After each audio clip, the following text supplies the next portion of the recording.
Before we get into today's edition of Just the Truth, let me tell you about the latest special from Mike Lindell at MyPillow. The standard MyPillow, normally $49.98 for a limited time only, just $14.88 with promo code Joey. Go to MyPillow.com, click on the radio listener specials, and see all the specials. There's a limited quantity of just 10 at this special price. That's $14.88 with promo code Joey. Thanks for joining me in the PhD Weight Loss Studio. To lose weight for the last time, visit myphdweightloss.com. President-elect Donald Trump, fresh off the certification of his win over Kamala Harris, held a major news conference yesterday at Mar-a-Lago, saying that he will consider giving the Gulf of Mexico a brand new name.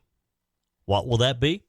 We have the details for you. Meta CEO Mark Zuckerberg made a huge announcement yesterday as he admitted that his social media platforms, Facebook and Instagram, have violated the principle of freedom of speech for a number of years now, and he says things are going to change. A new Pew Research poll shows that Joe Biden will go down as the worst president in history when it comes to modern-day presidents. We have those details for you. Earlier in the week, I visited with newly elected Representative Sherif Biggs from the 3rd Congressional District of South Carolina. I'll continue that conversation and talk about some of the main issues that Representative Biggs plans to work on as her top priorities. I told you we'd be back. And ye shall know the truth, and the truth shall make you free. It's Joey Hudson. I wanted to name it the Joey Hudson bill, but, they don't allow you to put names on bills. But I wanted to call it the Joey Hudson bill because I know that one's been near and dear to you for a number of years. That's how it's done. Let your voice be heard. And the truth shall set you free. Here's Joey Hudson. President-elect Donald Trump, fresh off the certification of his win, held a news conference yesterday at Mar-a-Lago. And, folks, he didn't hold back. It was in true Trump fashion. He gave an overview of where his new administration will start on January the 20th. We are inheriting a difficult situation from the outgoing administration, and they're trying everything they can to make it more difficult. Inflation is continuing to rage, and interest rates are far too high. And I've been disappointed to see the Biden administration's attempt to block the reforms of the American people and that they voted for. We had a landslide election. We won every swing state. We won the popular vote by millions and millions of people. Nobody even knows how many people, millions. And they're still counting in some areas. They're still counting the vote in some areas. Can you believe this? What a place. What a horrible place. One of the things we're going to do is we've got to fix the election so that we get honest counts and they get done by 10 o'clock in the evening or something thereabouts. They have places where they're still counting votes. One of the issues that has attracted a lot of attention after he held his news conference yesterday is the Gulf of Mexico, and evidently he wants to give it a brand new name. That's right. Trump announced that we're going to start calling it the Gulf of America. Here's his comments. Things going to have to be done. Same thing with Mexico. We have a massive deficit with Mexico, and we help Mexico a lot. They're essentially run by the cartels, and can't let that happen. Mexico's really in trouble, a lot of trouble. Very dangerous place. And we're going to be announcing at a future date pretty soon. We're going to change because we do most of the work there, and it's ours. We're going to be changing, sort of the opposite of Biden, where he's closing everything up, essentially getting rid of $50 to $60 trillion worth of assets. We're going to be changing the name of the Gulf of Mexico to the Gulf of America, which has a beautiful ring that covers a lot of territory. The Gulf of America, what a beautiful name. And it's appropriate. It's appropriate. The Gulf of Mexico. It has a ring to it, doesn't it? And you know what? It's kind of appropriate. The Gulf borders our great states, Texas, Louisiana, Mississippi, Alabama, Florida. And maybe it's time we embrace that. Of course, it also borders Mexico. And Trump made it very clear that he's not exactly happy with how Mexico's been handling things. He slammed them for letting millions pour into our country illegally and not trying to do anything to stop it. And get this, Trump's already looking at tariffs, serious ones, on both Mexico and Canada to hold them accountable for the chaos that they've helped create at our borders. The drugs, the illegal crossings, is out of control. And it's about time that we had leadership that steps up and says enough is enough. And I think we're there, folks. Now, before we go any further, let me circle back to another big headline in his news presser yesterday. Trump announced that DAMAC is investing $20 billion, billion with a B, in new data centers across America. This is huge. We're talking about thousands of jobs, cutting-edge technology, and another example of Trump working to put America first. And he's not even in office yet. That's what leadership looks like. Jobs, innovation, making sure our country leads the way into the 21st century. That's not all, of course. Trump's been making waves, literally and figuratively, with his remarks about expanding U.S. territory. Remember the chatter about Greenland? Well, it's back in the headlines. Donald Trump Jr. and some of his buddies landed in Greenland yesterday. He's calling it a, quote, personal trip, shooting some videos for his podcast. But let's look at the bigger picture here.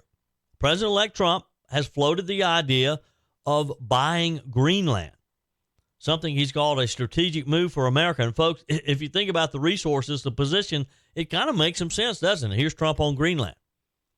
Well, we need Greenland for national security purposes. I've been told that for a long time, long before I even ran. I mean, people have been talking about it for a long time. You have approximately 45,000 people there. People really don't even know if Denmark has any legal right to it. But if they do, they should give it up because we need it for national security. That's for the free world. I'm talking about protecting the free world. You look at, you don't even need binoculars. You look outside, you have China ships all over the place. You have Russian ships all over the place. We're not letting that happen. We're not letting it happen.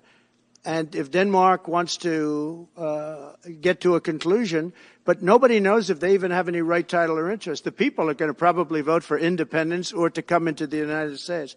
But if they did do that, then I would tariff Denmark at a very high level. So let's pause here for a minute. What do you think about some of the headlines over the past few days? So Trump wants to take back the Panama Canal.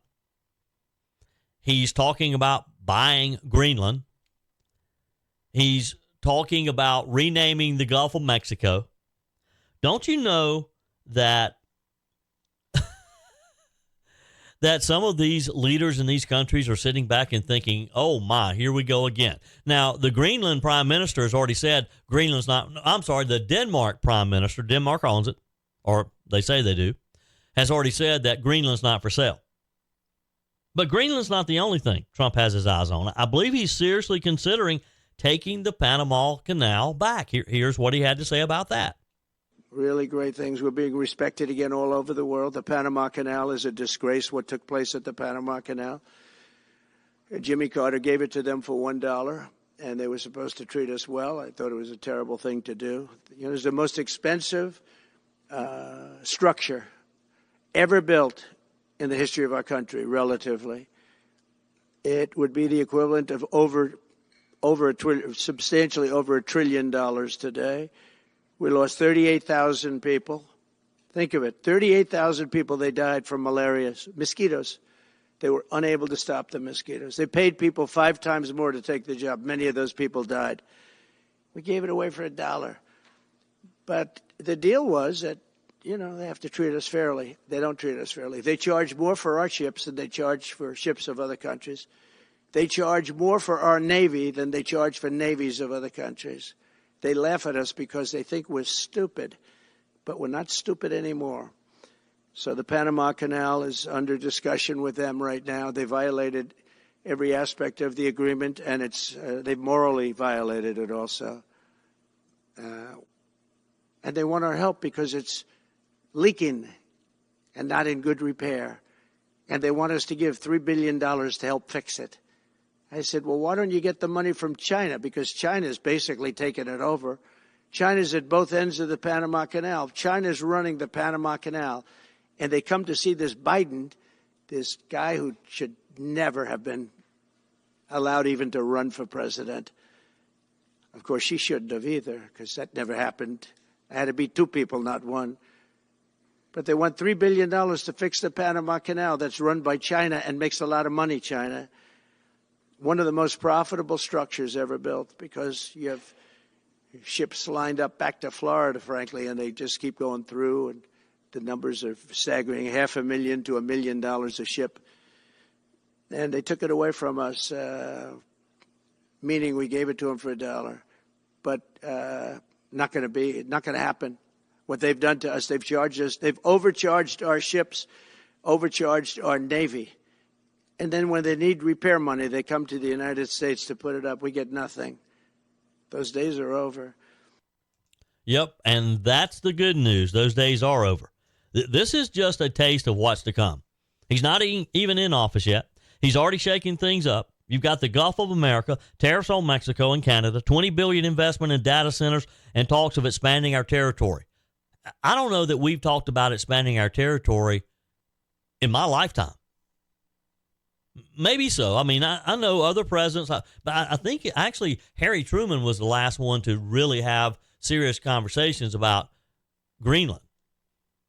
And, of course, Jimmy Carter, as Trump said, just gave the Panama Canal away in my lifetime, in the 70s.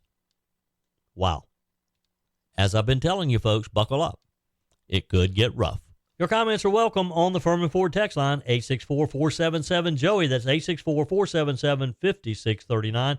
Emails always welcome, joey@joeyhudson.com. There's a lot of talk about making America great again, and it begins with making America healthy again. Dr. Ashley Lucas and her team at PhD Weight Loss are at the forefront to educate and guide you to be your best self. The millions being spent in propping up Big Pharma are astounding, only to create long-term dependency and harmful side effects. Let's take a natural approach that isn't connected to a pharmaceutical company's bottom line. The coaches at PhD Weight Loss will show you how. The entire program is centered around science and nutrition, a proven roadmap that has helped over 8,000 clients lose over 331,000 pounds. You'll learn what to eat and when, how to quiet cravings, and finally get rid of that belly fat. Plus, you'll never take a medication.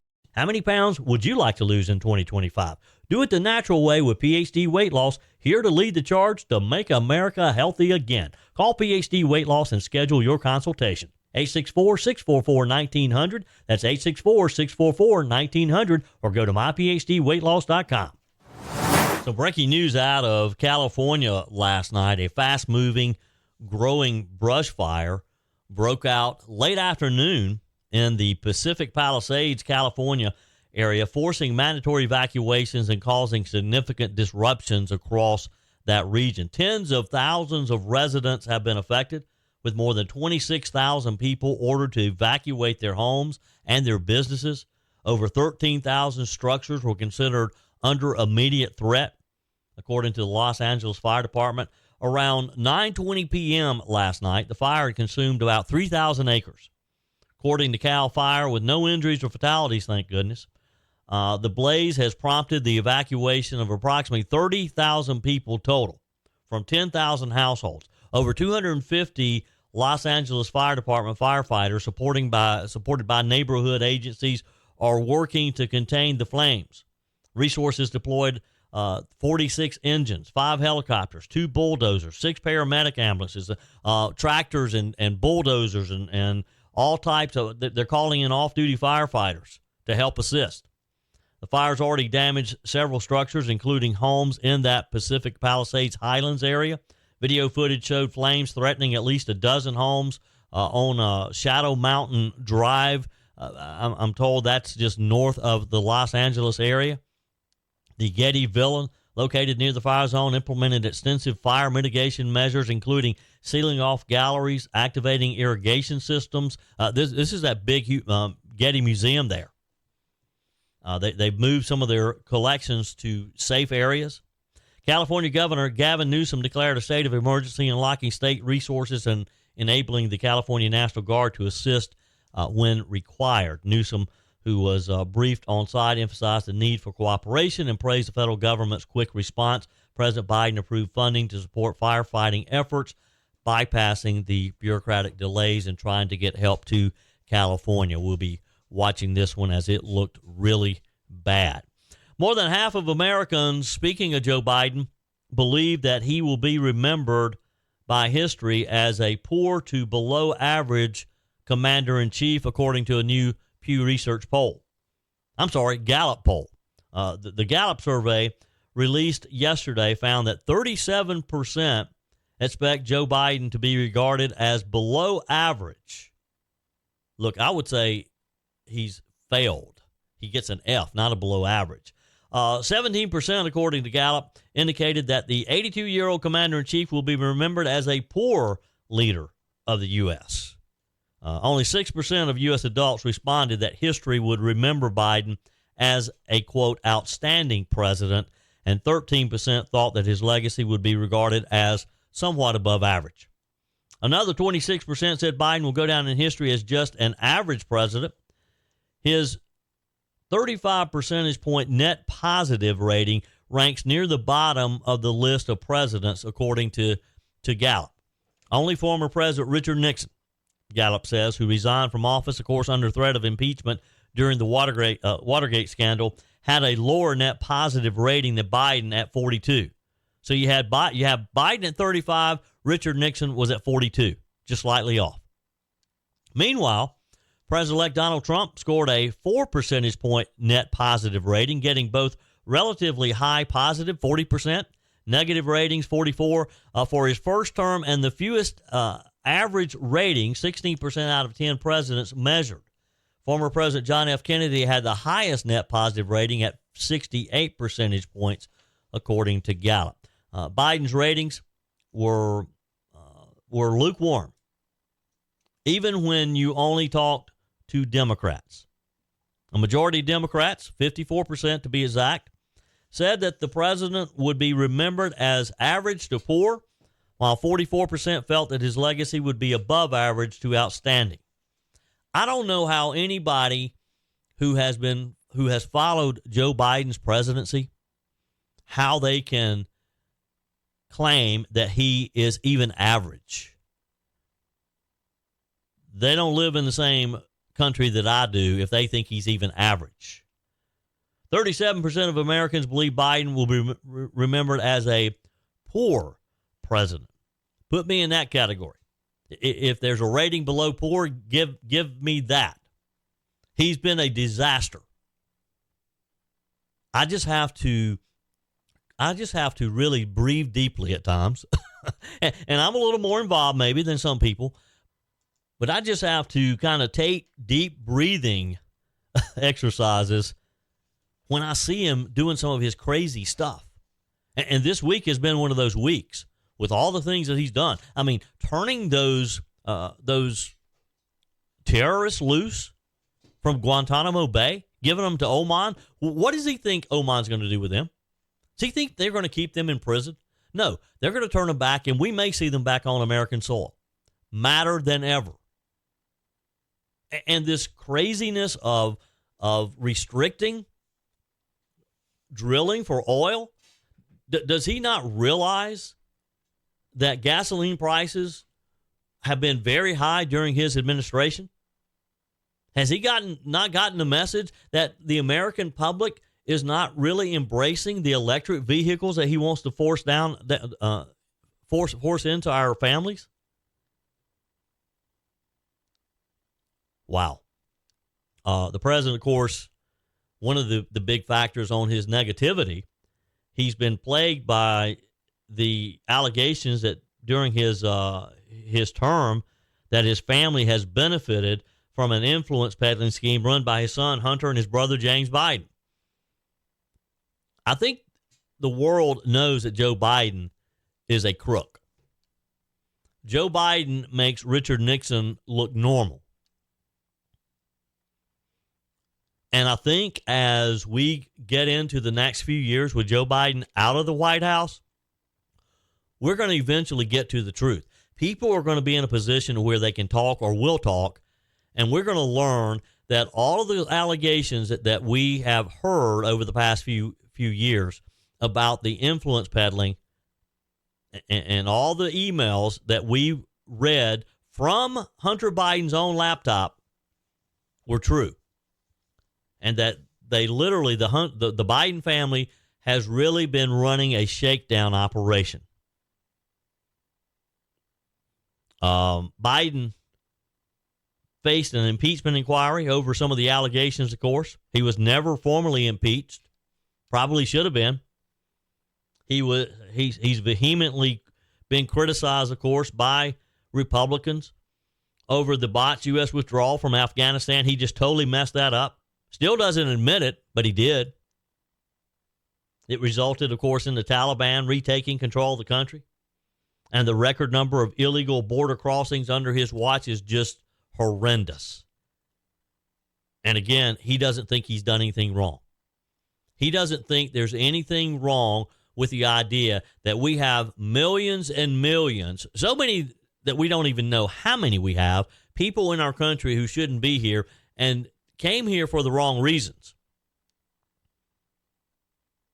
How Joe Biden can justify this, I'll never truly understand. How any true American could allow his country to be invaded, and he thinks it's a good thing. He thinks that they have rights, that they should be defended, that we should house them, that we should feed them, that we should educate their children, that we should feed them, give them transportation. How he gets that or justifies that, I'll never know. But he has. And Kamala Harris has gone right along with him, and that's why she was defeated soundly on November the 5th.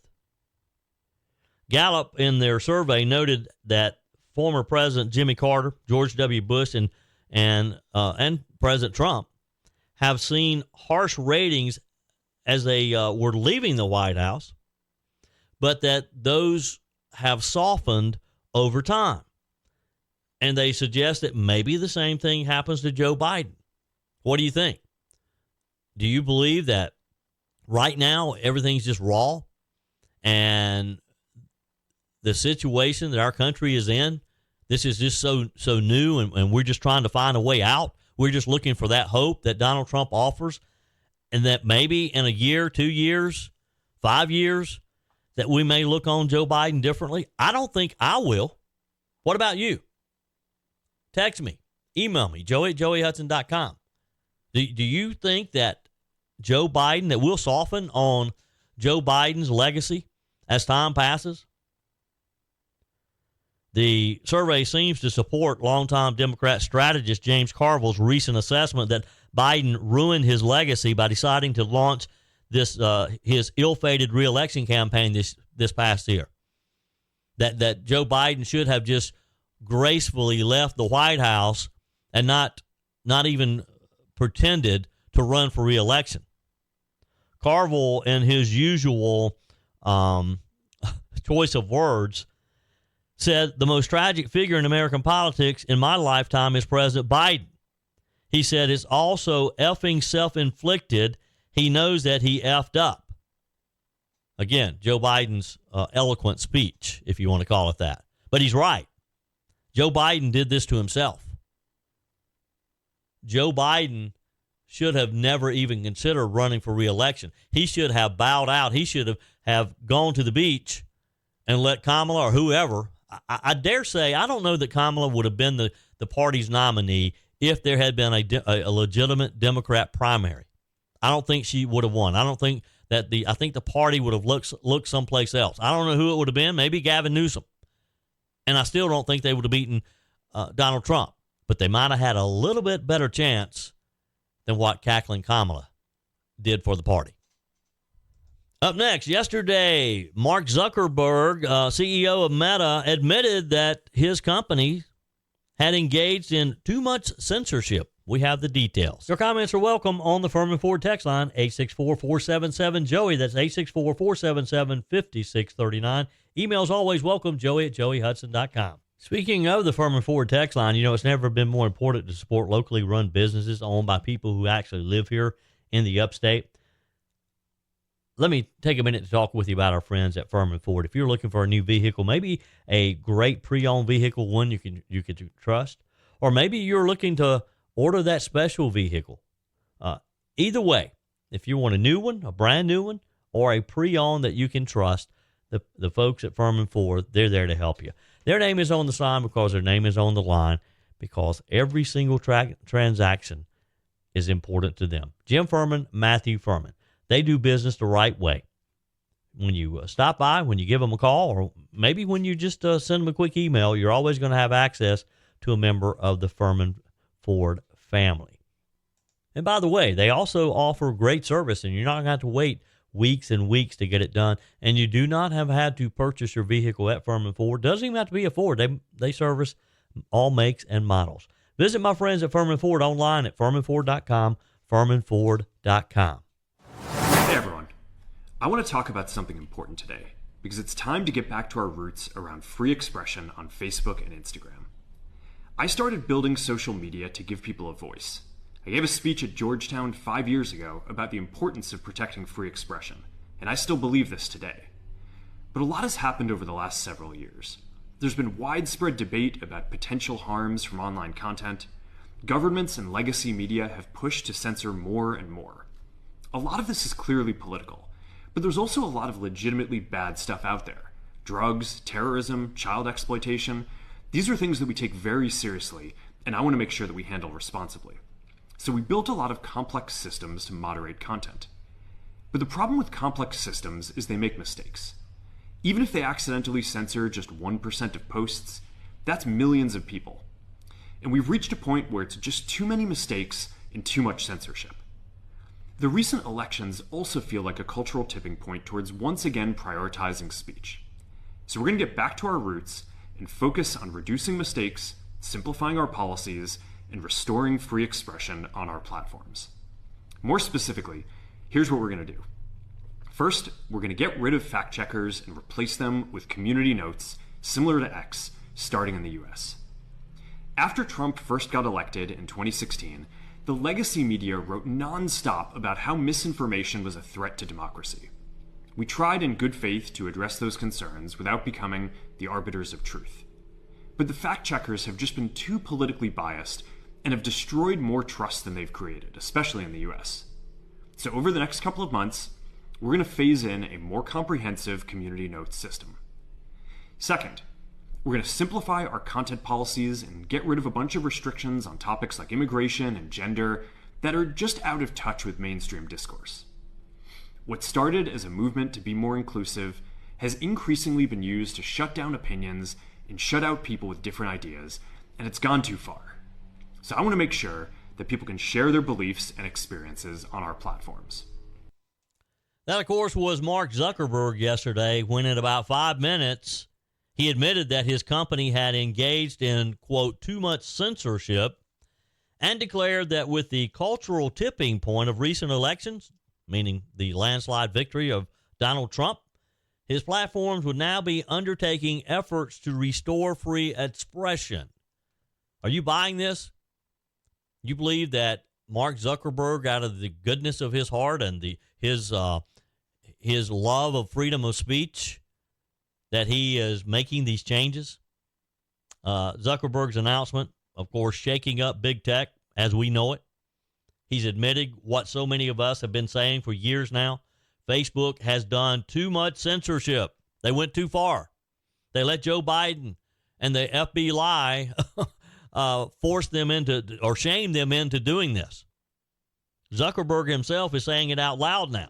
And not only that, he's promising major changes ahead of President-elect Donald Trump's return to the White House. I guess he knows that he has to. That we have a new sheriff in town, and his name is Donald J. Trump. So what exactly is he going to do? Zuckerberg is scrapping the third-party fact-checking system on Facebook. You know, the one that's been criticized for being biased and overstepping. Maybe you have been in Facebook jail before. Maybe you've been one of the ones that you were put in the corner, or maybe things just weren't exactly right and you didn't know why. You weren't seeing your friends' post. Your posts weren't showing up in your friends' daily news feed. You weren't getting the response that you once did. You weren't getting the comments. Well, Meta is moving to a model similar to what Elon Musk did on X. It's called Community Notes. This means more transparency, more accountability, and less top-down control over what people can say and share.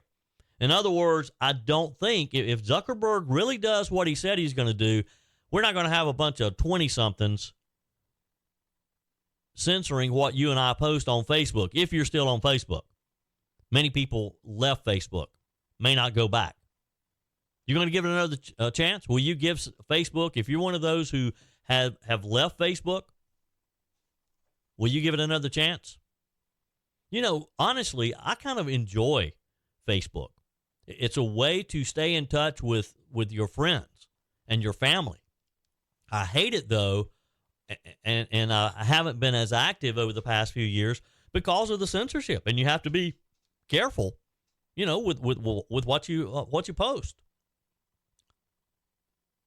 By the way, if you do go back to Facebook and you haven't liked or followed my page already, just look up Joey Hudson on Facebook and be sure and like my page and let's give him another chance. What do you say? Text me, email me, joey@joeyhudson.com. Zuckerberg said we're going to get back to our roots and focus on reducing mistakes, simplifying our policies, and restoring free expression on our platforms.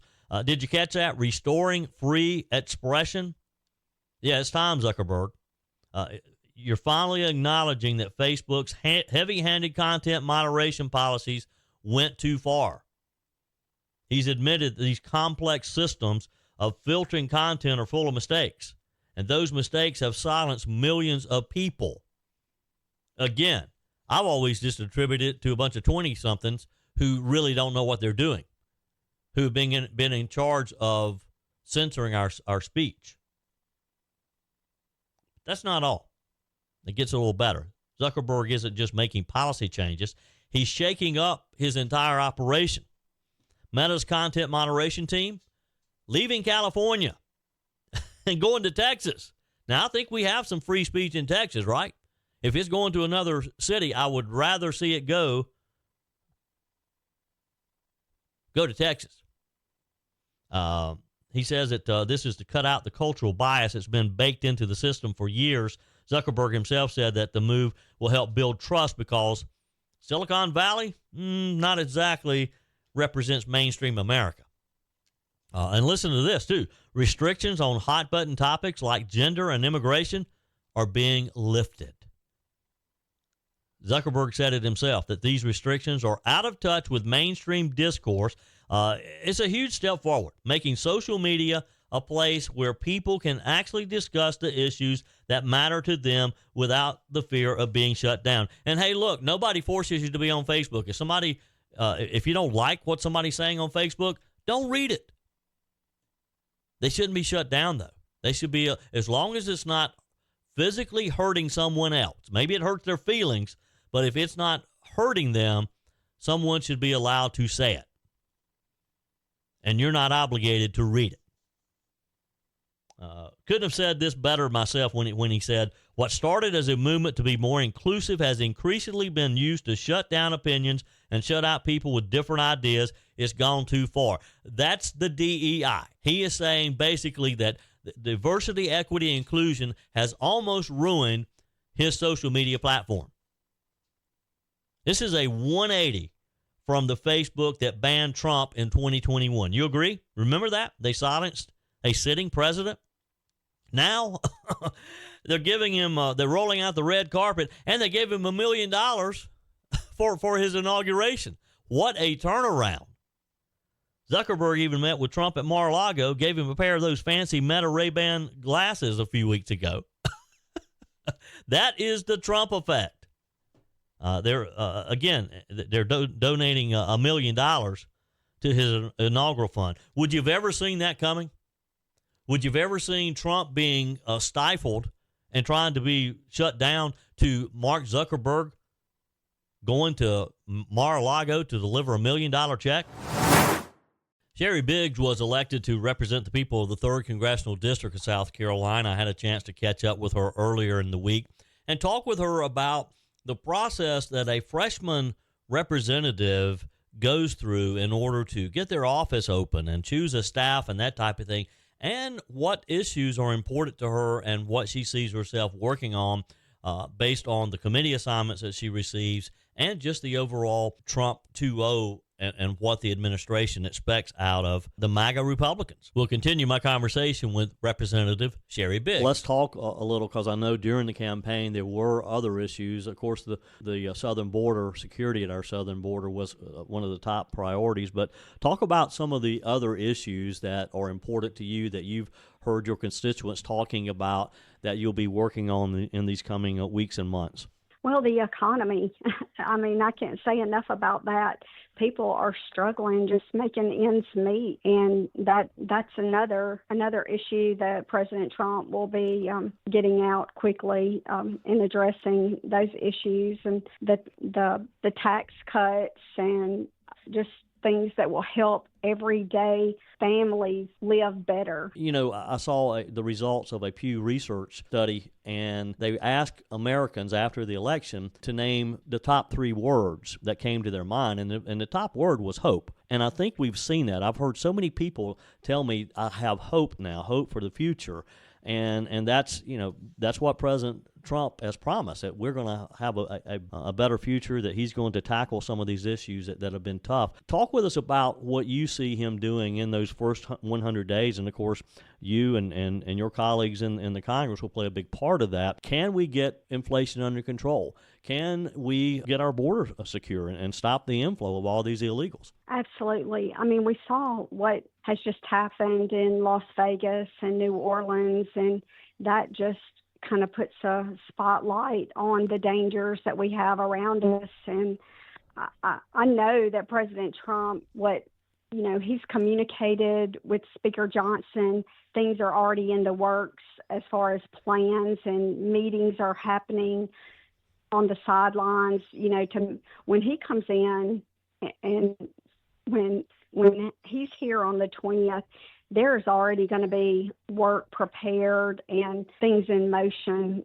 to make an improvement and get things back on track to make America great again. Sure. What has been your first impression as you've learned your way around the Capitol and just with your colleagues? Have you had an opportunity to talk with some of your Democrat colleagues, and what is their attitude? I haven't spent a lot of time with the Democrat colleagues. I've been more focused on the people that I'm going to be working closely with. But what I have heard is that there is some discussion. I mean, anyone that lives in the United States, they want things better. They want to be able to provide for their families. So with the ideas that President Trump has already mentioned with the plans moving forward, I don't see how a lot of them, if they're reasonable and just want to live in a land that prospers, I don't see how they couldn't be for some of the ideas on his agenda. On our guest line today, representing the 3rd Congressional District of South Carolina, Representative Sherif Biggs. So you think they got the message? I mean, I don't see how they could not have, but you think they got the message that Americans are, that we're kind of at wit's end here. We're ready to tackle inflation. We're ready for tax cuts. We're ready, again, to stop the flow of illegals into our country. Do you think they really understood what the American people were saying on November the 5th? Oh, absolutely. The people made that decision when they went and voted on November the 5th, and President Trump is the person to carry us across the line. He has big ideas, and he knows how to make things happen, and he's got a good team around him and people that are here like me and representing the 3rd District. We're ready to go, and I hope I can use my skills and my education, and I'm going to fight as hard as I can just to make whatever the agenda is, as long as it's going to improve our economy, it's going to make our residents safer in South Carolina. I'm going to be all for it. And if it means working 7 days a week, 12, 16 hours a day, whatever it takes, I'm here and ready to go to work. Sure. Representative Biggs, one of the things that I would imagine will be a bit of a challenge for you is sort of balancing that that your schedule between Washington and your district, let's talk a minute about constituent services, because that's something, of course, that the people who elected you will expect. Where will your district offices be within the 3rd Congressional District? Because you represent a pretty wide geographic area. We do. We are keeping the Anderson office, and actually we haven't opened our second office yet because, we have to have the right location. We have to have a secured area for the individuals that are going to be working there. So and as I said, there's a lot of moving pieces, and we couldn't start until after I was sworn in. Right. So that's kind of delayed. We just had to prioritize. So getting the Washington office up and going and getting the Anderson office up and going, those were priority. And once we get that done, we'll open our second district office. And if I'm not required to be in D.C. voting, working on anything specifically, I will be coming back to the district and absolutely be out and about so that individuals can have an opportunity to meet with me and that I can let them know what's going on here. We actually, the website should be up. I haven't checked it today, but I know they had it ready to go, and hopefully that will be a good form of communication. We're going to try to send out newsletters, videos, just to let people know. We're going to try to keep those lines of communication open so that the district knows what's going on. I know what they're feeling, and it's just going to be cohesive teamwork. Sure. Well, Representative Sherif Biggs, it's always a pleasure. I appreciate your time today. And, of course, one line of communication can certainly be talk radio, and you have an open invitation here with me. Anytime you have something you need to communicate to the district, we always enjoy having you. Well, thank you so much. I'm very grateful and enjoy talking to you anytime. Yep. Sherif Biggs, Representative 3rd Congressional District. Again, thanks for your time, and we'll look forward to checking in with you again very soon. Thank you so much. That's it for today's edition of Just the Truth. Thanks for joining me in the PhD Weight Loss Studios. To lose weight for the last time, visit myphdweightloss.com. If you haven't joined my mailing list yet, visit my website, joeyhudson.com. Click on the Connect with Joey button so that you can receive our emails and the most up-to-date news. Also, join me on my YouTube channel. Be sure and like, comment, and subscribe. Just search for Joey Hudson. As always, thanks for spending a few minutes of your day with me. Do me a favor and forward this episode to a few friends. Just click on the share button and send to your contacts. We need to build an army of conservatives to win our country back, and we can do that by continuing to share the truth with our friends and family. Keep those comments coming via the Firmin Ford text line, 864-477-JOEY. Email to joey@joeyhudson.com, and I love your messages on the MyPillow message line. Again, that's 864-477-JOEY, 864-477-5639. Be sure and take advantage of the MyPillow special, just $14.88 on the standard MyPillows when you use promo code Joey. Order online at mypillow.com or call 800-893-4053. We're back again tomorrow and hope you'll plan to join us. Until then, remember, God's got this.